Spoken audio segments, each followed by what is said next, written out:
Hello, welcome back to another episode of EventHubs Talking Block. I'm John Velociraptor Guerrero, joined today by Nicholas MajinTenshinhan Taylor and Steven DreamKing Chavez. Today, the big news in the Street Fighter world is, of course, Season 2 has been announced. We know all 4 characters that are en route, and the big question right now is, was it a good strategy by Capcom to particularly choose these 4, or did they drop the ball a little bit? We're going to get into the thick of it all here, but before we do, Steven, you have an announcement for the people.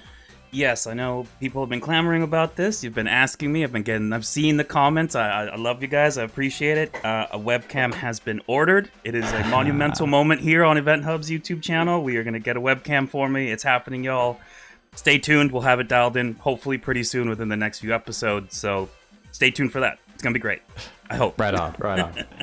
Just wanted to make sure that people knew that. Okay, so basically in Street Fighter 6, we've had a lot of good content, and the roster's been, I would say, decent, but at the same time, there was such an anticipation for Akuma, and I think part of that is Akuma's amazing, and part of it was people still want to see a little bit more from the roster. There's like, it's kind of wanting Nick. I know that you've said, I like the game just fine, but there's just isn't a character for me, and I think that's the case for a lot of people. The fact that we're only getting 4 characters every year is, well, it makes it feel like they're really important roster slots. For whatever characters Capcom chooses to put in this game, it's a big deal. So you want to make sure each and every one of those hits hard. Now, what's been revealed for Season 2, we got Bison, we've got Elena, and then we've got 2 guest characters for the first time ever in a mainline Street Fighter game, guest characters from outside of the Capcom universe, Mai and Terry from Fatal Fury / King of Fighters. It's gotten mixed reactions, and I'm going to just turn it right over to you, Nick, because 1, you haven't really loved the roster thus far. 2, Terry, and correct me if I'm wrong, is your all-time favorite fighting game character. Where does that leave us? Yeah, he is. Terry has always been my favorite since as long as I can remember. Like a funny anecdote about that is a few months ago, Dakota got some face-to-face time with Oda, the producer over at SNK, and I sent him along a message. It was like a heartfelt message from young me, from first time I saw Terry, that really like, it captured me and it got me into fighting games, So definitely huge Terry Bogard fan right here, and I've been kind of an SNK shill on our podcast and stuff as well, on a personal level. It's amazing. I like Street Fighter 6. I think it's a very well-made product. I think the gameplay feel is pretty good. I just don't have a character to play. My main complaint was like, I don't vibe with any character and I hate the music. They fixed the music. I can play my boomer tunes now, right? So no problem there. That's such a huge improvement. Like, yeah. My God, that was such... I've been using that myself. It is such a huge improvement. The Street Fighter 6 music is terrible. Yeah, boomer tunes. I like Street Fighter 6's music, but hey, that's one of my many horrible takes on the game, right? Now, it sounded like you were like, this is my favorite character. It's really cool on a personal level, but then there was going to be a big fat butt after that. Can we get to the big fat butt? Okay. I mean, so... You want to talk about Mai then? Because that sounds like a big cut to me. I think you mean Janet, don't you? From Fatal Fury. Janet, yeah. I mean, that's the big news for me. Janet for Cinemas. No, we're talking about Street Fighter 6. So, I am very happy about Terry. Here's the thing. I already talked to both of you guys right when it happened, and I was, as a move, from a more objective standpoint, without personal feelings, I thought it was a pretty bad move, and I didn't really agree with it. But there was just a recent interview that I translated right before we're recording this, where we kind of got like the rationale from Matsumoto and Nakayama, and now I'm seeing it a bit differently. I think in many ways it's not a very good move because, as you were saying, a lot of Street Fighter characters are still missing. And if the pace is 4 per year, which probably is, right? Because we got that twice in a row now. That means a lot of characters going to be left out. And even if, let's say you're the biggest Dudley fan in the world, right? Let's say you're DreamKing. I am. And you really want Dudley. If you get Dudley year 5, And then Street Fighter 7 comes the year after. Yep. I think Street Fighter 6 is going to live longer than that, but just as an example. Like, were people who really love Oro that happy to get him in Street Fighter 5? Because he didn't last very long, right? So that's also a concern. Like, you want to be able to really savor and enjoy your character too. It's not just, I want to have them in the game. It's, I want to actually compete with them. I want to, like, get to play this, because these games don't stay around in the same way, right?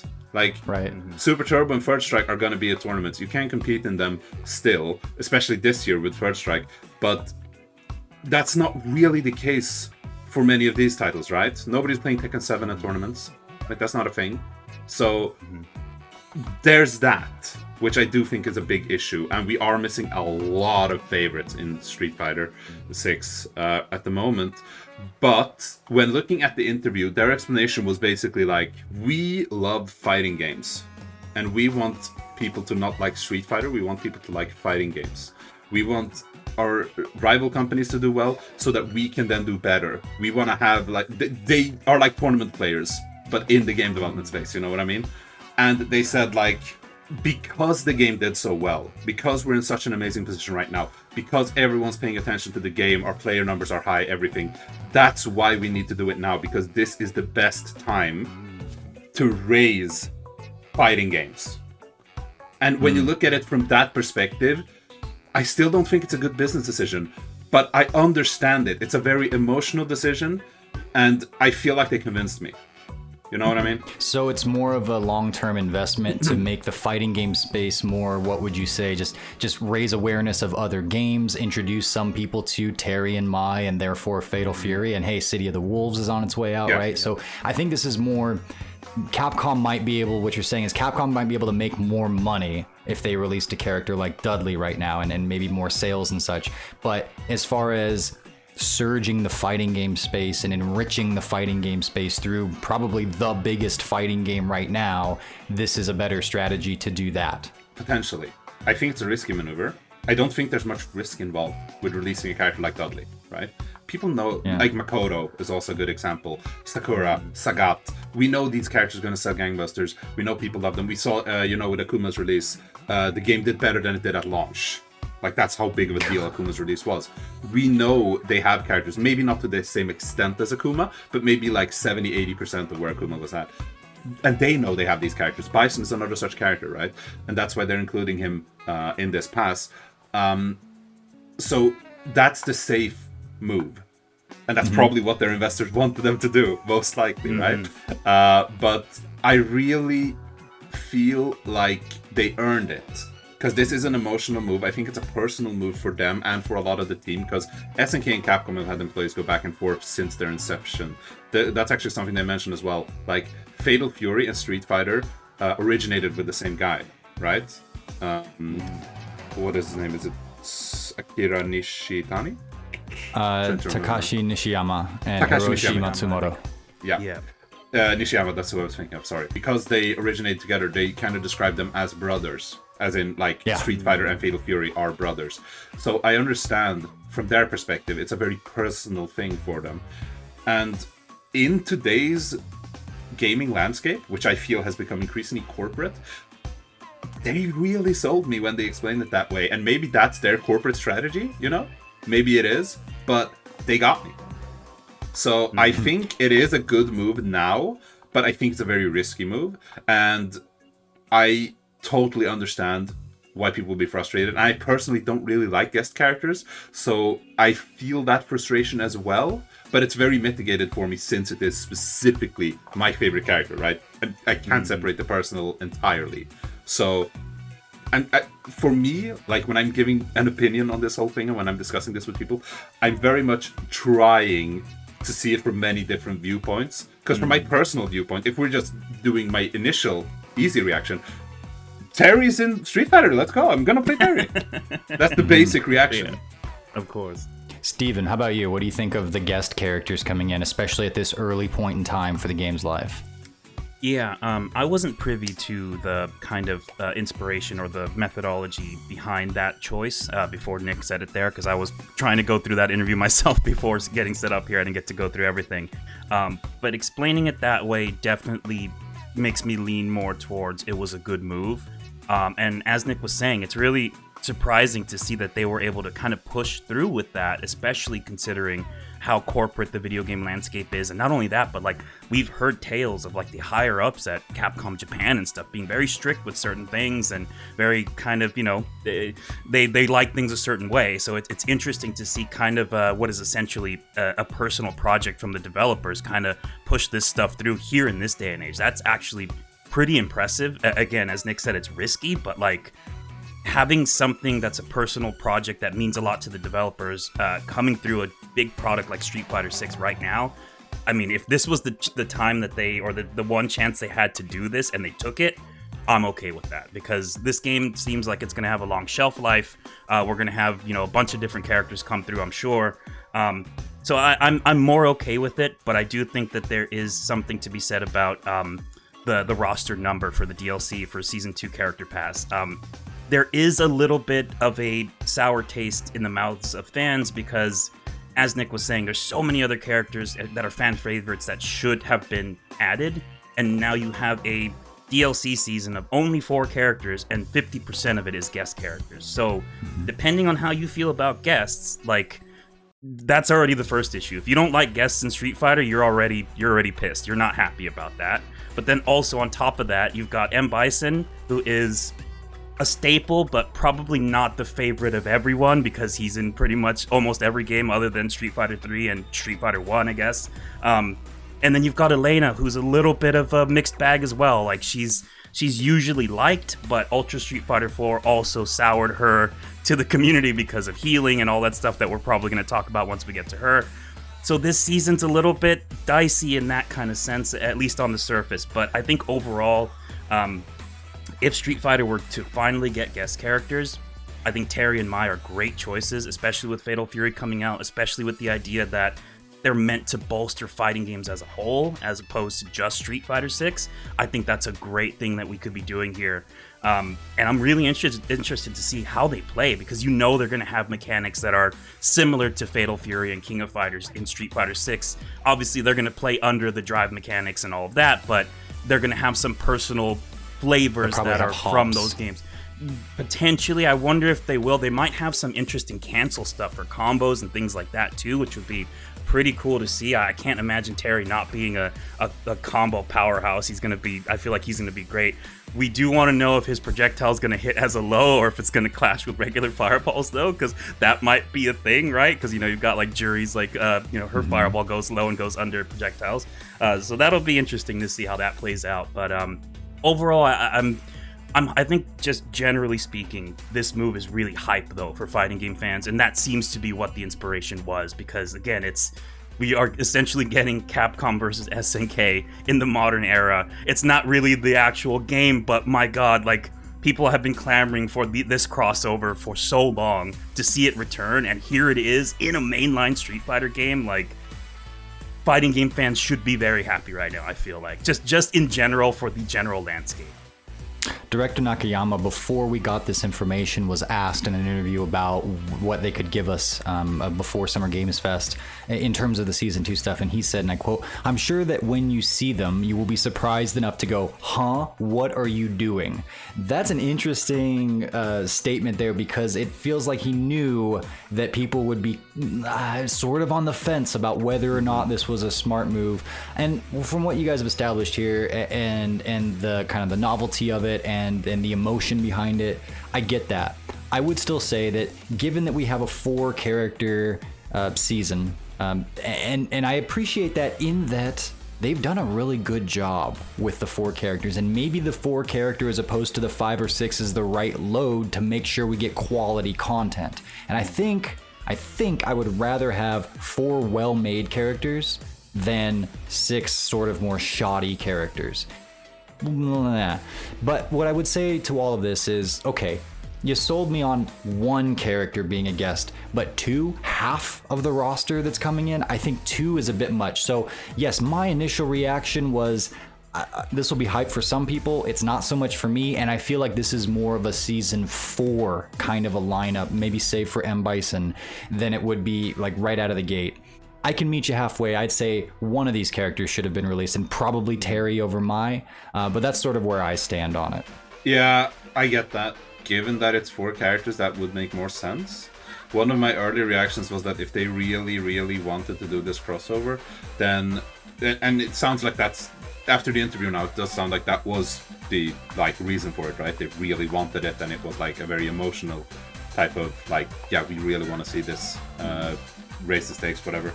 I feel like if they were that adamant about wanting to do it, they needed to find some way to push in at least one more character, ideally 2, so that because if this was a 6-character season and we had 2 guests, I don't think anyone would care. I think people would be, and especially if you, I mean, we've talked about it before, but just off the top of the head, Sakura, Makoto, Sagat, although yeah, we have a lot of Shotos already, Dudley, Fei Long, maybe even Viper, G, a lot of these characters, and I'm sure there are more, but a lot of these characters would have had a lot more general appeal than the next character I want to talk about here, which is Elena. Let me set this up for a little bit. Elena came out in Street Fighter 3. She was fine as far as I can tell. I wasn't really around in the competitive scene during that time, but she was popular enough to be brought back in Street Fighter Cross Tekken and then in Ultra Street Fighter 4. Now, Street Fighter 4 had this renaissance for the fighting game community. A lot of people's that are in the community right now, their first game was Street Fighter 4, at least at this capacity, when they started paying attention to it at this level, like me. And Elena was very poorly designed in Street Fighter 4. Not only was her balance off, but she was also poorly programmed. Her hitboxes, for instance, there's a video by Bafael I highly recommend you guys go watch. It's called Bad Game Balance. I'll link it here.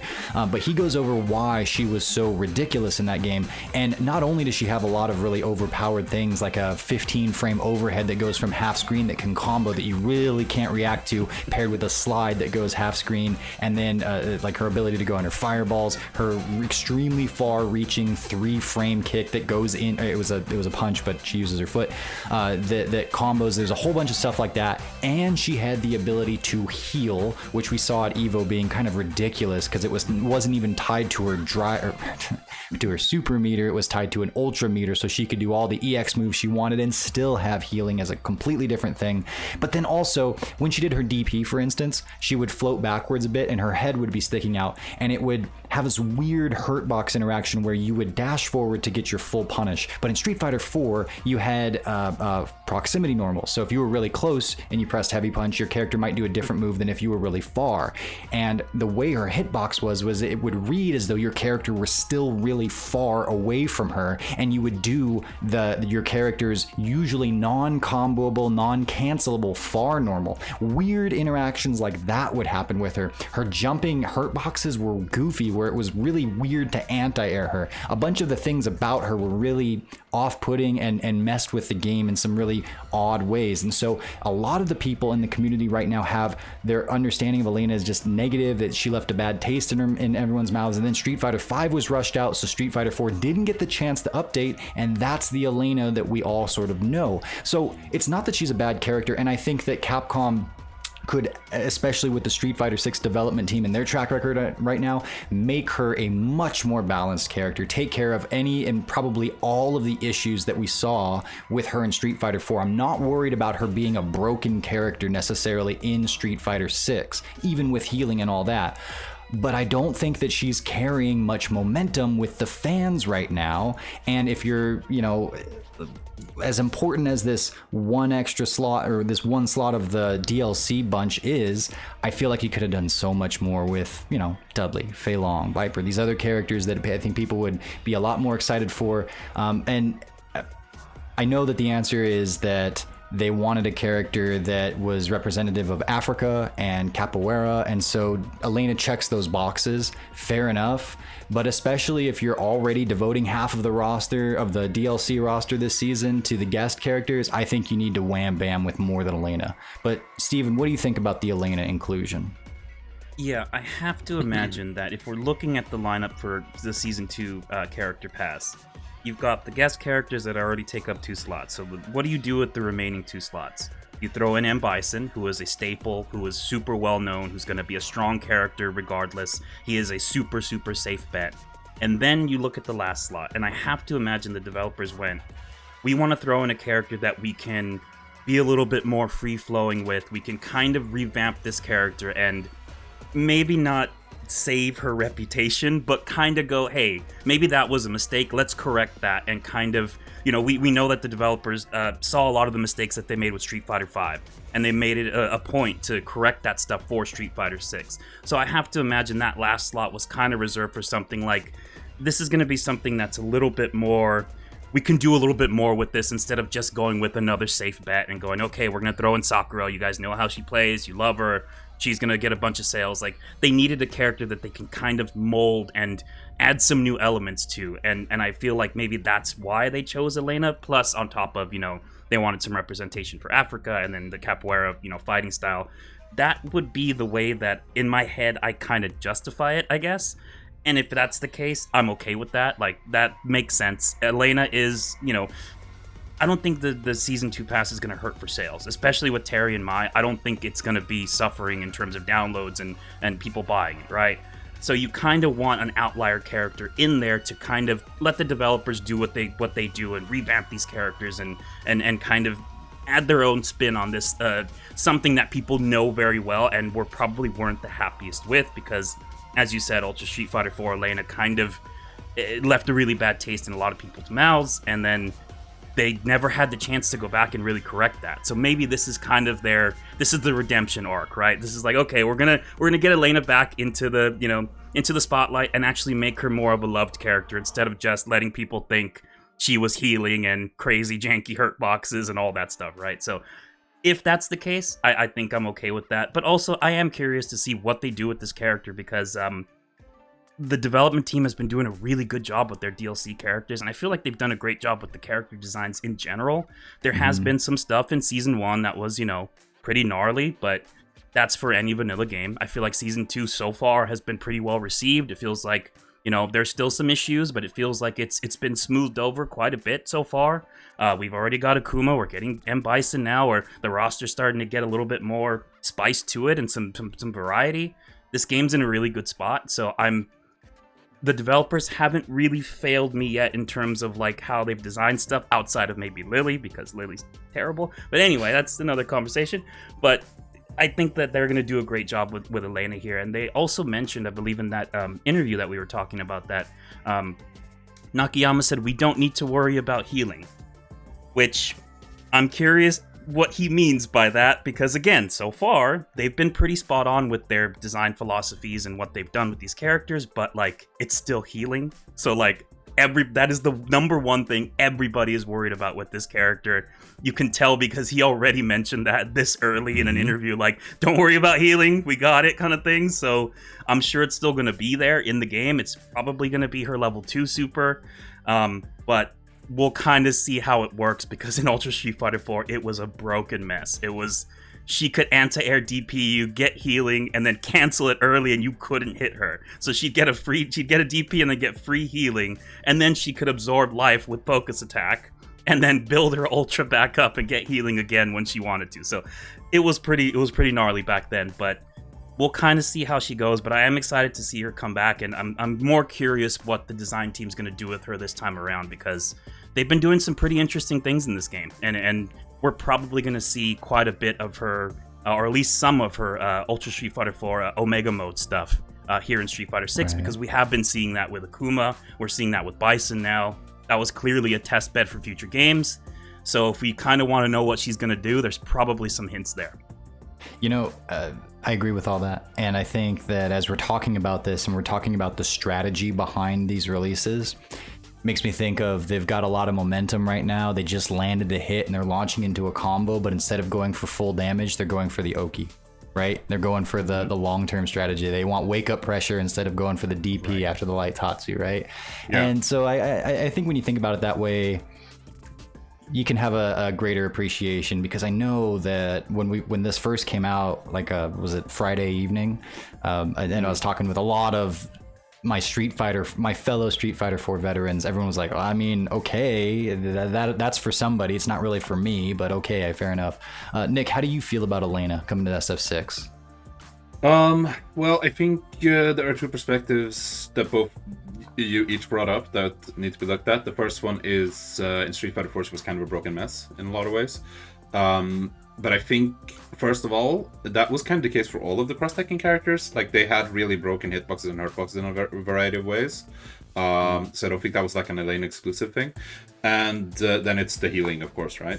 And healing was also kind of a Street Fighter 4 exclusive problem because it was on her Ultra. Like, all these situations that Steven described don't sound bad in a Street Fighter 6 perspective. Like, oh, she anti-RDPs you and she gets free healing. Yeah, but it's 2 bars, right? Potentially. We're assuming it's the level 2 super. We don't know. Yes. But we're assuming it is. Fair enough. She burned 2 bars for it. I don't really mind. You know what I mean? Because in Street Fighter 4, it really was free. Because that's what, like, the Ultra Bar was, right? So these types of, like, the things people hated about Elena in Street Fighter 4 have no reason to be true in Street Fighter 6. But then we get to the point that you were talking about earlier, John, which was that's the perception of her. The latest like impression people got of Elena was that. So people are not happy about Elena in general because that's what they remember. They remember like that evil top 8 and stuff like this, right? Where it just takes ages, she just keeps doing healing over and over. So the perception of Elena is not very good. And I think that's like fair statement. Obviously that's the case. But I think that's also why they picked her. Because they don't want to leave a character like that. Like, some characters are by design kind of flawed and do not get embraced by the player base. I think Rufus is a good example of this. He was played because he was high tier, but the actual character did not have many fans. You can see it when they do these polls and stuff. Like, he's never placing high. You know, nobody likes. I can't say nobody. Of course, someone likes Rufus, but very few people like Rufus. Elena was never really that. She wasn't top of the popularity, but people liked her fine. Especially she was underneath Remy. She was like 47th or 44th or something like that. Yeah, she's okay, basically. But that was after Street Fighter 4, right? Yeah, this was after the beginning of Street Fighter 5 had already started. I got the poll right here. She was 42nd. Yeah. I don't have the poll in front of me, but they did have a poll before, which I think was before Ultra. And I think she'd probably be higher in that one. But either way, Elena was fine. She's not hated. She wasn't like super beloved either, but she was fine. So she's not like a flawed design at the core, right? Because in Street Fighter 3, people didn't really mind her. So I think they want to, at the very least, bring her back to that, or potentially bring her to new heights, right? Because you don't want to leave a character in a state where everyone's just like, oh, this character that we kind of used to like, we just hate them now, you know? So I think that's another part of it. And if we look at what's happened so far in Street Fighter 6, which is Season 1, Season 2, well, Season 2 is coming, but we know what Season 2 entails, I feel like they're gonna just go with one powerhouse character per season. Because, you know, first season, Rashid, Ed, Aki, these are not like powerhouse picks. They're fine. Akuma, powerhouse pick. So we look at this season, Bison, powerhouse pick.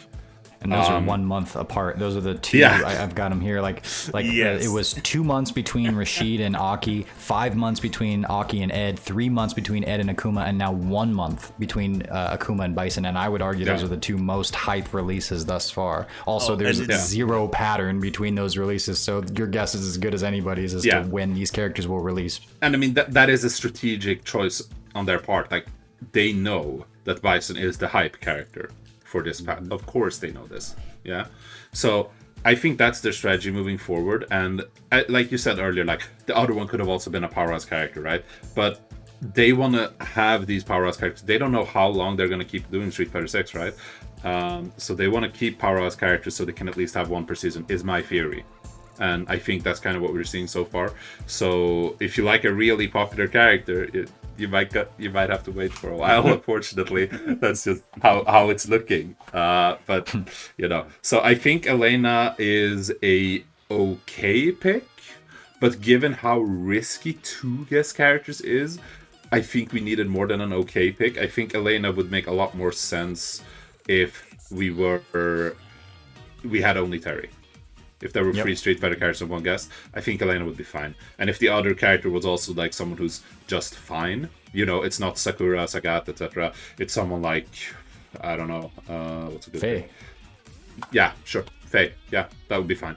I don't think anyone would be mad or people wouldn't be notably mad about Elena in that case. But now the scenario is, you know, 2 guest characters, and that's what people are upset about. And then, you know, when you look past that, oh, and then there's Elena. Come on, you know? So I totally get the frustration. But I also see why they did what they did, and I think they pushed it through because these decisions were probably made around the launch window of Street Fighter 6.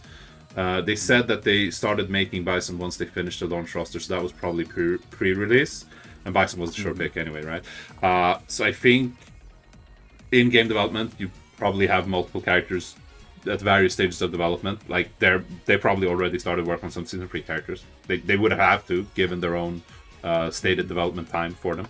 So I think it's highly possible that they had one of these powerhouse characters potentially mapped out for season 2, but then replaced them with Elena when they saw how well the game is doing.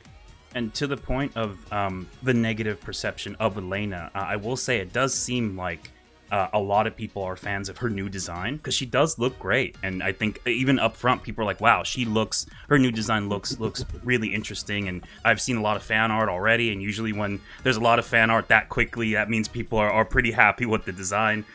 So she's kind of hitting the ground running, at least in that sense, right? Like, we do still have this negative perception of her because of Ultra Street Fighter 4. We don't currently know how the developers are going to kind of appease that in Street Fighter 6. But on the surface, her new design looks like it's pretty darn good, and it seems that it's resonating with people. So that's a good start. Again, this is a character that people do not feel really good about right now, but at least with this announcement and her new design, you know, where you saw some of it in the trailer, it seems like she's kind of starting off on the right foot, at least in that sense. Yeah, and I will say that I think Street Fighter 6 has been an era of rehabilitation for some characters. I know I wasn't alone in this, but I was a very, very, very staunch Rashid hater. I absolutely despised Rashid in Street Fighter 5 from season 2 onwards. In season 1, I actually didn't really mind him, but from season 2 onwards, hated him. Even after I stopped playing the game, I still was watching it because I worked tournaments, right? Hated watching him. It was so boring. I hated everything about the character. I watched him a lot. I hated everything about the character. And I know I wasn't alone. A lot of people disliked Rashid. In Street Fighter 6, he's a strong character. I do not see anywhere near the same level of disdain for him as a character. I think he's way more well designed. I think they kind of recaptured people on him, right? I would say the same for Ed. I think Ed gets a lot less hate in Street Fighter 6 than he did in 5. So I think their approach is very much like the reason people might have disliked these characters in the past was because we didn't do a good enough job of selling people on them. 100%. And now we want to do that. Yeah, I mean, you look at Aki as well, who is essentially a revamped Fong, and, you know, Fong was met with a lot of mixed, you know, reception there as well. People generally didn't like that character that much. You had a few loyalists and stuff who played him and thought he was interesting, but they never kind of fully realized the poison mechanic because, you know, tweak the dial this way too much, it's going to be too strong. Tweak it the other way, it's too weak. But I feel like with Aki, she's also kind of another redemption arc, right? It's like they kind of took the same idea and said, how do we make this better? How do we make the people like this kind of design and this idea? And Aki seemed to be a pretty big hit as well. So this whole first season of characters was kind of the redemption season outside of Akuma, right? Which, like you said, is the staple powerhouse that they need to... He's the glue that ties the whole season together. But then you have these other characters that they made very specific design choices with, like Rashid, where he can still do all the crazy stuff, but it's a lot harder to get to it because he's more technical. And that makes it a lot more okay, right? Because in Street Fighter 5, it was he does all this wild stuff, and it's not that difficult to do it on the surface. The higher level stuff, of course, but like he can do a lot of crazy things and have a lot of advantages without having to put too much into it. And I feel like that's been corrected in Street Fighter 6. Yeah. I want to say though that applies to a lot of characters too. Like Cammy was a much bigger problem, and I think they still preserved what Cammy is in 6, and she's still really good, but she's not making the kinds of frustrated waves that she was. I don't think Bison was a big pain in the ass for a handful of reasons, especially early on. and he's got a lot of those same moves coming back, but I don't think he's going to be as overpowered or as frustrating as he was in SF6. I think the developers have learned so many lessons. Even Akuma, we're still pretty early on in exploration for him, but we see some very obvious balancing going on with him, and like strategic. We talked about that quite a bit in other videos and such, but I have a lot of faith restored in Capcom that they'll do just fine with the balance of these characters. Not be perfect by any means, but much better. And a lot of the issues, like you guys were getting at, was just the ridiculousness of some of these characters' abilities. Even characters that weren't really that good had some silly stuff that just made them not fun to play against or as or whatever it was. And they've really attended to a lot of that. I wanna get in here. First of all, I just want to do a quick comment on Aki. I think it's like a half truth, because I think one of the problems with Fang that I often heard about people is that he was too goofy, and Aki is not goofy at all.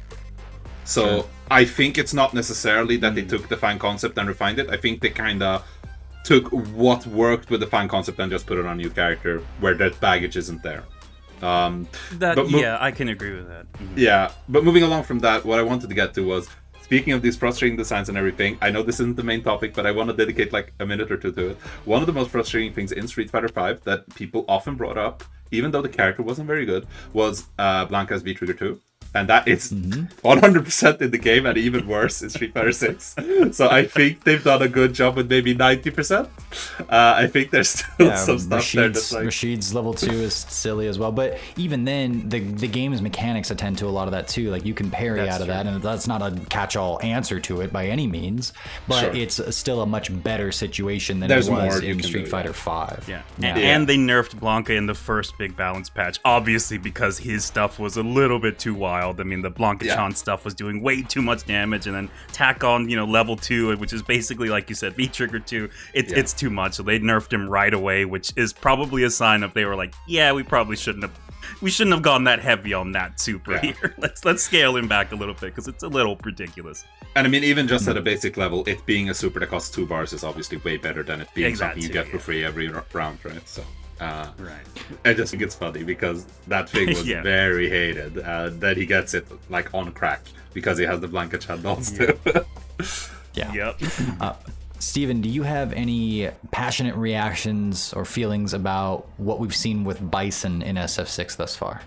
Because he's the character that we've seen the most of. We've got gameplay footage. We've got a full trailer of him. He's riding a freaking horse. I hope the horse's name is Tuesday. No, he's riding like this with folded arms without on a holding horse. the reins. He's got his arms crossed. It's not just riding a horse. It's way better. Yeah, let's be real. That is such a baller move, right? He has the balance of a saint, dude. He is just up there. Doesn't have to hold on. He's powered by Psycho Power. It's great.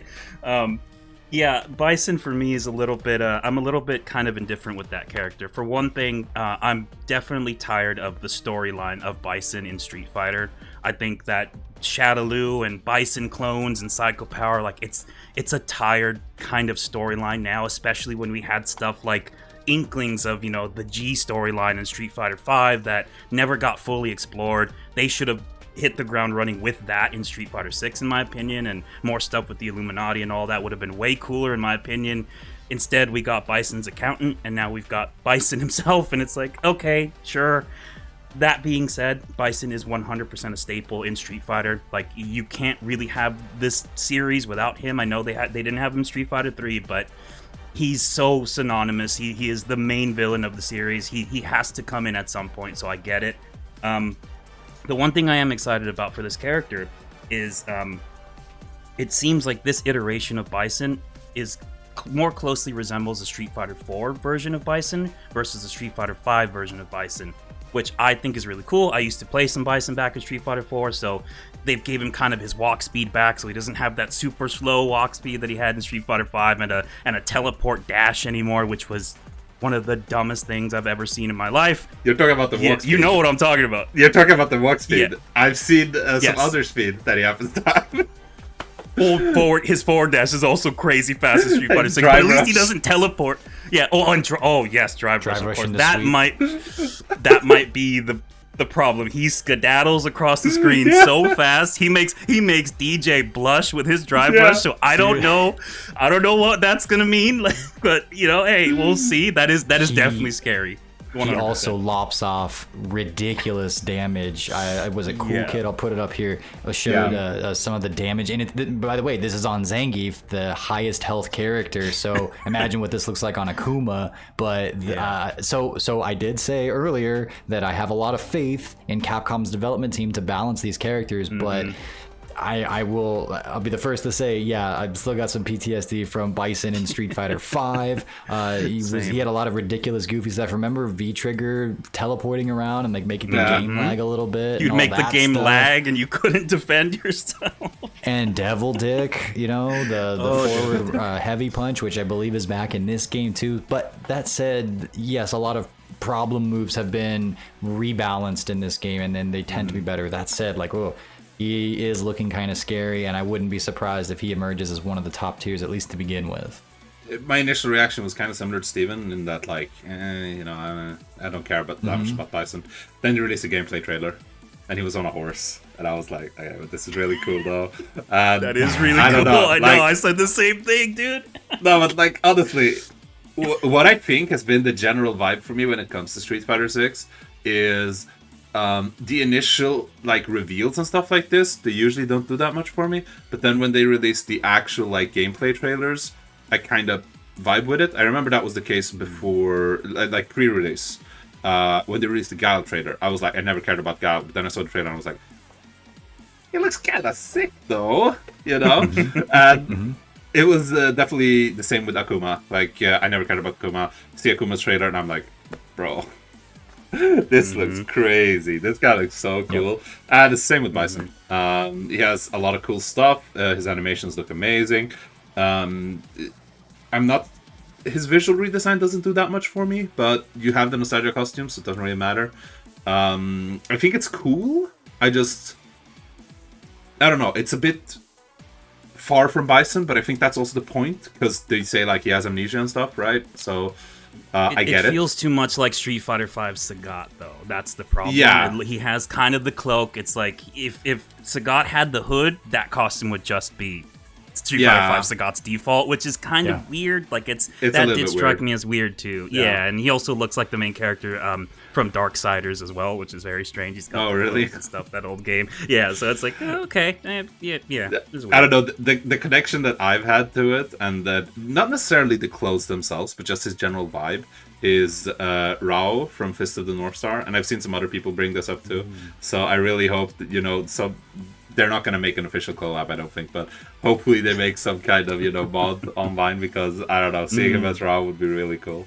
No, but I think he looks really cool. I really like what they're doing with him. I think the strategy of releasing him so soon after Akuma is amazingly smart, because that also means that Bison will be at EVO, right?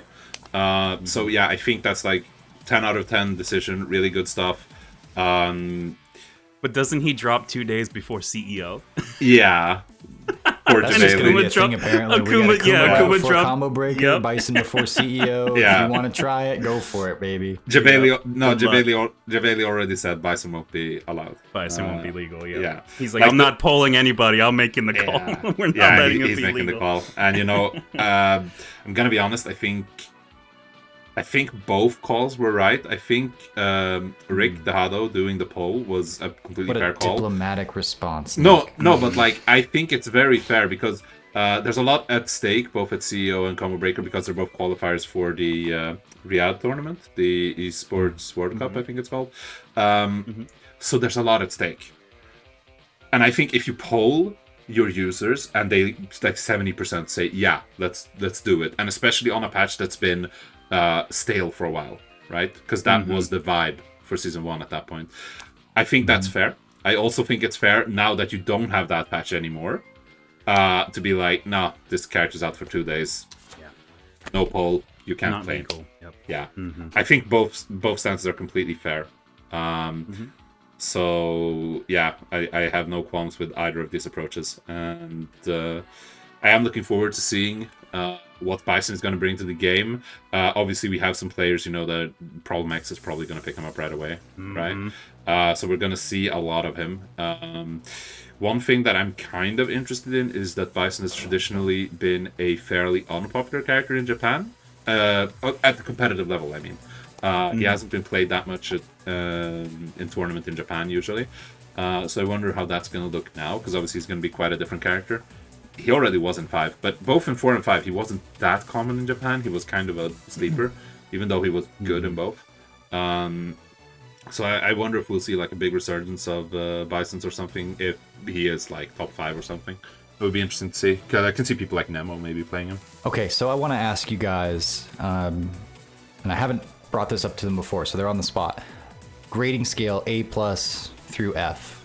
What would you give this season proposed from what we have right now, in terms of everything we've been talking about? What do you think? What would you give Capcom for what they're doing with season 2? Nick? If I'm trying to just be as objective as possible, I'd give them a B. If I'm speaking purely from my heart, it's an A, because Terry's in. Okay. Steven? Funny enough, my initial reaction is probably like a B+. I think, again, because they are taking the risk with guest characters, and this is the first time in the history of the series that we're seeing it. They could not have picked better guest characters, I feel like, to kind of join this and kind of ease people into it. Terry and Mai are great choices. We've got Fatal Fury City of the Wolves coming out as well next year, which it lines up perfectly with that. Definitely going to bolster just fighting games in general. So in that sense, I'm pretty stoked to see it. And again, I'm actually fairly confident in the developers here, just kind of based on what we've seen and kind of the way that they've, solved some of the issues they were having in the past with certain things and certain aspects of the games and characters and stuff. I think overall it's going to be a really exciting season. And it has gotten people talking, man. I mean, this is, people have been talking about this a lot all over the internet. Mission accomplished on that, and I think that's really good press for not only fighting games but the community and all of that. So overall, I'd probably say B+, just kind of because also Bison does look great. His animations look great. All that stuff is, he looks really interesting. Might be a little bit too strong. We don't know yet, but some of those things we're seeing look kind of scary. But I'm confident they're going to do a really good job with the guests and all that too. Like, if we were to get guest characters for Street Fighter ever, I'd want it to be in the hands of these developers, because they're going to do it really, really well, I feel. So B+ is probably where I'd be with the season overall. I was initially like a solid B, and then with the reasoning behind it all, and you go, okay, I see the strategy and I can appreciate that. Maybe I'll bump it up to like a low B+, like an 87. But then I was like, oh yeah, Elena, and I'm a Street Fighter 4 player, B. So I'm gonna give them a solid like 85, B.